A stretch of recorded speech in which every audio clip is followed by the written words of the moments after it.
nga eh. Pagka dito, ang daming reklamo. Pag biyahe ka doon, parang mga basang sisiw eh. Kaya nga po. Sunod ka doon eh.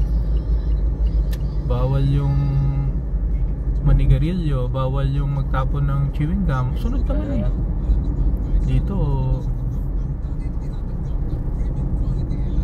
talaga balasubas eh. Pagkali sa ano natin. behave tayo doon sa ibang bansa. Kaya minsan kailangan ng kuan eh. Enforcement talaga. Oo, kailangan ng kamay na bakal eh. Patupad talaga na maayos.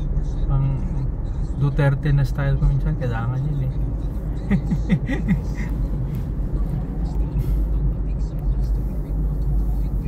Hindi pa nga ano, puro na kasi angal agad. Ba't ganito ganyan, di ba? Dami lang ano eh. Pero ngayon in-enforce yung ano, yung camera pa rin no, kung mga overspeed ay mga ano to sa traffic light no, andyan pa rin no. Andyan pa rin po.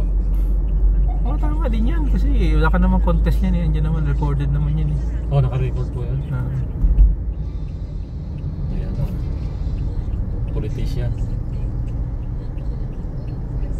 Ito RA ng kalsada.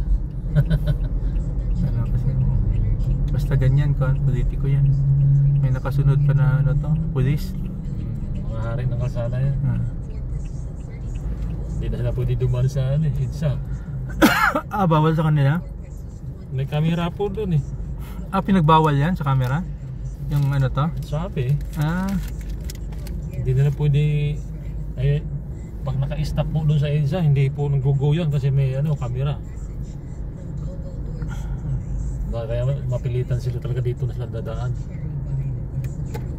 Andyan pa rin. Kung imagine may backup sa likod. Ayaw po umabante yung sa harap, pabantayin ng pulis. Oh. Ayaw umabante.